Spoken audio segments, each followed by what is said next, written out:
E um salve para você que se liga aqui no canal do TF, sou o Thiago Franklin, jornalista botafoguense, o responsável por este local onde você encontra diariamente 3 conteúdos do Botafogo aqui no YouTube. Este daqui é o nosso segundo de hoje, o Almoço com o TF. Logo cedo às 3 da manhã, nós já tivemos o Giro de Notícias, onde eu falei um pouquinho sobre Eduardo Freeland.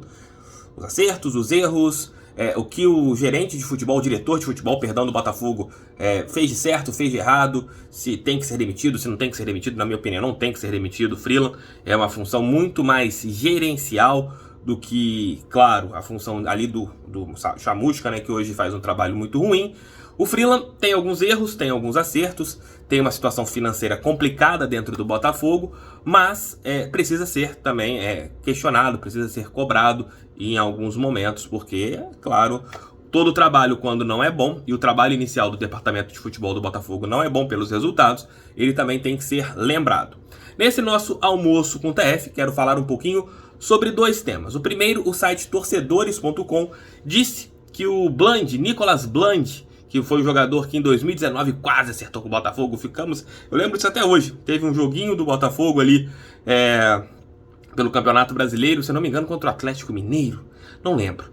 E era o último dia para fechar a janela de transferência. O Botafogo estava ali, transferências no caso, o Botafogo estava ali esperando que chegassem os documentos desse jogador, que à época jogava no São Lourenço da Argentina, e essa documentação não chegava. E o que é que aconteceu? O Botafogo acabou não acertando com esse jogador. Era ele e um zagueiro. Agora o nome do zagueiro, se não me engano, era Zapata, se não me engano. Acho que era o nome. Um zagueiro equatoriano. Eram 2 jogadores que iriam chegar ao Botafogo ali ao final de 2019, no meados de 2019, para serem 2 referências daquele time que brigou até o final do campeonato contra o rebaixamento. Bland acabou não acertando e jogou no Colo-Colo na última temporada. E o seu desempenho, até olhar aqui para baixo, seu desempenho não foi bom na equipe colombiana, na equipe chilena, perdão. Ele teve ali 20 jogos, segundo o site O Gol, foram 20 jogos e apenas 2 gols. Na temporada passada toda, somando São Lourenço e também Colo-Colo, foram 29 jogos e 5 gols. Um desempenho muito ruim. Tanto é inferior, né, se a gente colocar assim, aos centroavantes que o Botafogo tinha na temporada passada, Babi e Pedro Raul. Não foi um desempenho bom. O jogador que recebe, segundo o site torcedores.com, 100 mil dólares, aproximadamente 560 mil reais. E segundo o que foi postado por esse site, né, o Botafogo busca um investidor para que ele seja contratado. Procurei o Botafogo, não tive ainda a informação dentro do Almoço com o TF. Se eu tiver a resposta entre o almoço e o Noite Alvinegra, eu trarei, claro, no Noite Alvinegra, essa resposta. Mas eu estou vindo aqui trazendo a fonte da informação, que foi o site torcedores.com. Esse vídeo não terá edição, né? Vai com os erros também aqui no site, que eu erro pra caramba gravando aqui, mas tudo bem. Mas tem essa situação desse jogador que foi oferecido, e são muitos atletas oferecidos. Os telefones ali de Eduardo Freeland, de pessoas ligadas ao futebol do Botafogo, eles não param. Jogadores de Série A, Série B, Série C, jogadores que nunca jogaram no Brasil, gringos estão sendo oferecidos aos montes ao Botafogo. Mas eles estão passando por avaliação. Esse é um ponto do Freeland.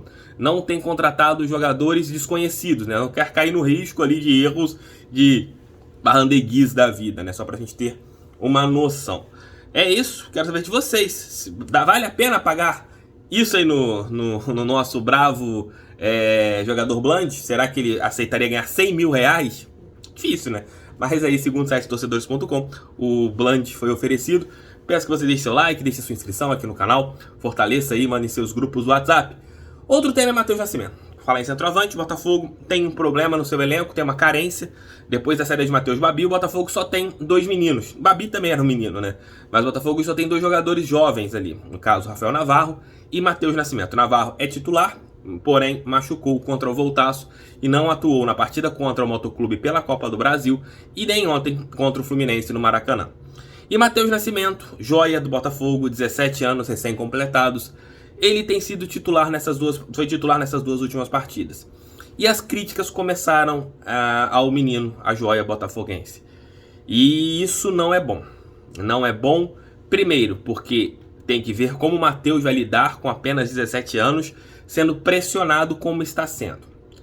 É uma joia Quem fala o contrário não acompanha muito tempo e não acompanha os jogadores. Ah, mas tem várias joias, TF, que na hora de virarem jogadores eles não viram. Então, vários. Sim, o Matheus ainda é uma joia com potencial muito grande.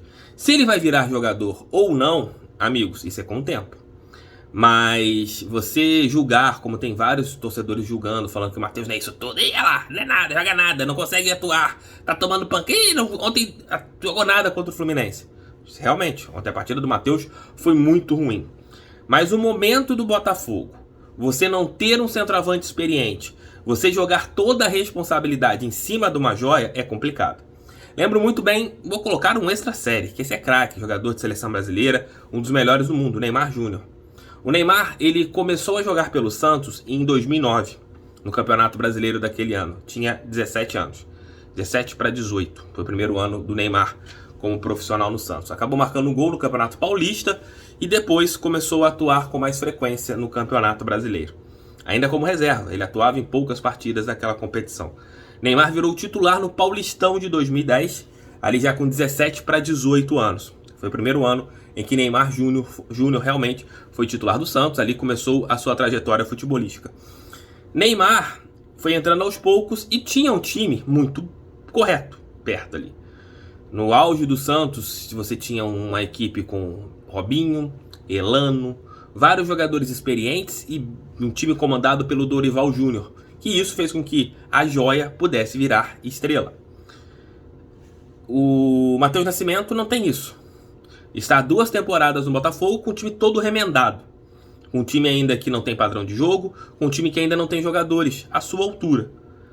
E a chance de você ter um desenvolvimento pior por não ter boas companhias é muito maior. Vou colocar 2 exemplos do nosso rival. Isso para quem é mais antigo vai se lembrar. 2 jogadores que depois foram para Copas do Mundo, tiveram um histórico futebolístico bem interessante. Juan e o goleiro Júlio César. Eles jogaram com 17 anos ali no outro clube do Rio. E o que acontece? Não renderam. Voltaram para o Sub-20 e performaram no Sub-20 e depois viraram titulares naquela equipe. No Botafogo, um caso parecido. Rafael Navarro, ano passado, Navarro chegou atuando no principal do Botafogo, foi muito mal nas primeiras partidas. Muitos torcedores pediram a cabeça desse atleta. Some com esse aqui do Botafogo, joga nada. Foi pro Sub-20, retomou a confiança e hoje é titular e muitos torcedores gostam desse menino. Futebol é assim, mas não podemos perder e queimar o Matheus Nascimento. Botafogo contratando outro centroavante, será que não seria interessante colocar o Matheus pelo menos um período no Sub-20 para ele retomar a confiança, voltar a fazer gols? Ele tem que jogar. Matheus precisa jogar. Centroavante precisa fazer gol. E o Matheus não está fazendo gol. Nem gols. Ficando no banco e perdendo a confiança. Se eu fosse o Freeland, se eu fosse o Chamusca, chegando uma ou 2 contratações, colocaria o Matheus na base para fazer alguns jogos pelo Carioca Sub-20, Copa do Brasil, Campeonato Brasileiro Sub-20, Copa do Brasil Sub-20, até mesmo para ele recuperar a confiança. E depois, precisa de uma eventualidade, colocar o Matheus, o leve para o principal, porque ele já vai estar com ritmo de jogo. Mas contestar que o Matheus é joia, isso aí é só quem não conhece futebol. Porque o menino tem um potencial e um talento acima da média, mas ainda é imaturo, ainda é cru, tem que evoluir bastante. É isso, meus amigos, é isso, minhas amigas. Forte abraço, então mais tarde estarei de volta da minha casa, né? Tô saindo aqui do hotel, são exatamente agora 15 para meio-dia, tem que ir embora, meu. Fechar aqui, dar check-out meio-dia. Tchau, tchau, beijo, fui, tchau.